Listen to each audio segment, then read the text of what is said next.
ओम नमस्ते। जय श्री राम। मैं संदीप शास्त्री प्रस्तुत हूँ आप सबके सामने राष्ट्रकवि मैथिली शरण गुप्त द्वारा रचित अमर कीर्ति पंचवटी लेकर के। पंचवटी का शुरू करें उससे पहले गुप्त जी ने पूर्वाभास नाम से 2-3 पद लिखे हैं, वो आपके सामने प्रस्तुत हैं। पूज्य पिता के सहज सत्य पर वार सुधाम धराधन को, चले राम सीता भी उनके पीछे चली गहन वन को। उनके भी पीछे लक्ष्मण थे, कहा राम ने कि तुम कहाँ, विनत वदन से उत्तर पाया, तुम मेरे सर्वस्व जहां। सीता बोली कि ये पिता की आज्ञा से सब छोड़ चले, पर देवर तुम त्यागी बनकर क्यों घर से मुंह मोड़ चले।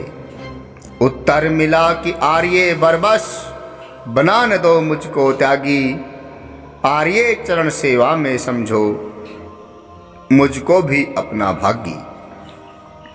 क्या कर्तव्य यही है भाई, लक्ष्मण ने सिर झुका लिया। क्या कर्तव्य यही है भाई, लक्ष्मण ने सिर झुका लिया। आर्य आपके प्रति इस जन ने कब कब क्या कर्तव्य किया। प्यार किया है तुमने केवल, सीता यह कह मुस्काई, किंतु राम की उज्जवल आंखें सफल सीप सी भर आई। ये कहानी है संसार की अद्वितीय और अकल्पित एक घटना की, कि जिसमें एक चक्रवर्ती साम्राज्य और 4 भाई, लेकिन चारों ही उसको ठोकर मार रहे हैं।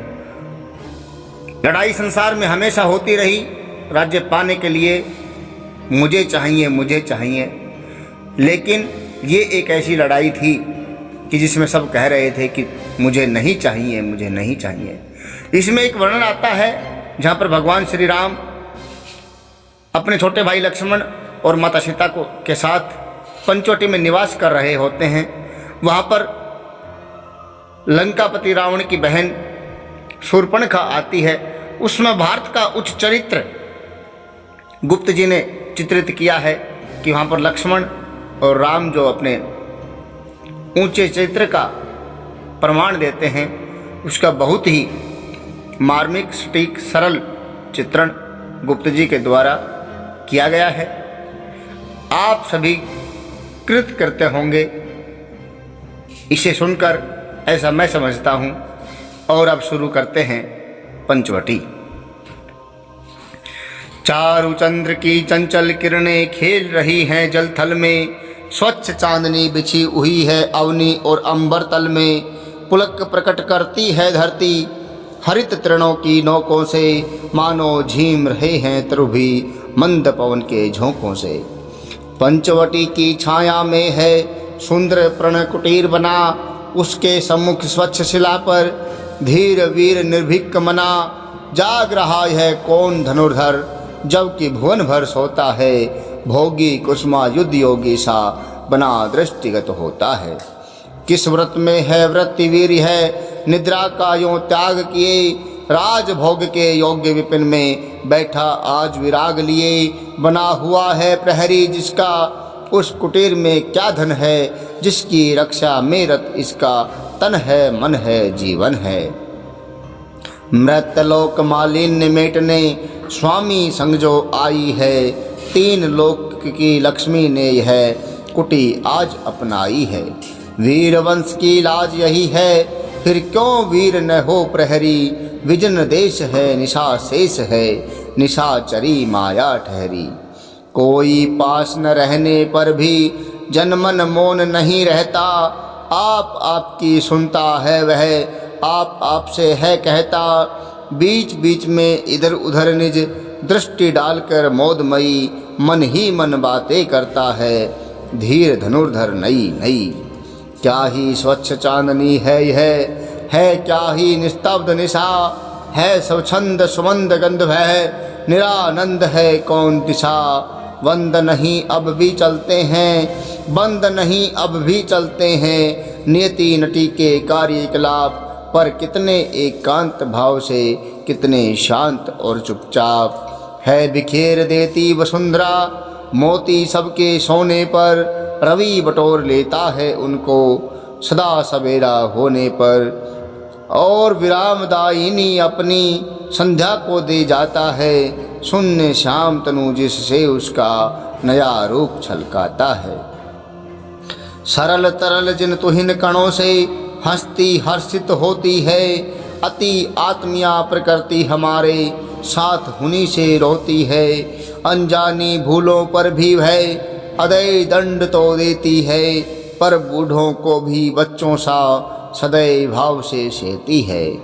13 वर्ष व्यतीत हो चुके पर है मानो कल की बात, वन को आते देख हमें जब आर्त अचेत हुए थे तात।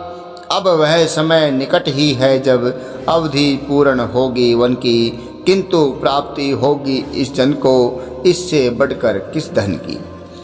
और आर्य को राज्य भार तो, और आर्य को राज्य भार तो वे प्रजारथ ही धारेंगे।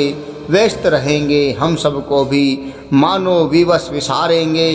कर विचार लोकोपकार का हमें न इससे होगा शौक, पर अपना हित आप नहीं क्या कर सकता है यह नरलोक। मंजली माँ ने क्या समझा था कि मैं राजमाता होंगी, निर्वासित कर आर्य राम को अपनी जड़ें जमा लूँगी। चित्रकूट में किंतु उसे ही देख स्वयं करुणा थकती, उसे देखते थे सब वह थी निज को ही न देख सकती। अहो राजमातृ तब यही था, हुए भरत भी सब त्यागी, पर 100 सम्राटों से भी हैं सचमुच वे बड़ भागी। एक राज्य का मूढ़ जगत ने कितना महामूल्य रखा, हमको तो मानो वन में ही है विश्व अनुकूल्य रखा। होता यदि राजतव मात्र ही लक्ष्य हमारे जीवन का, तो क्यों अपने पूर्वज उसको छोड़ मार्ग लेते वन का। परिवर्तन ही यदि उन्नति है तो हम बढ़ते जाते हैं, किंतु मुझे तो सीधे सच्चे पूर्व भाव ही भाते हैं।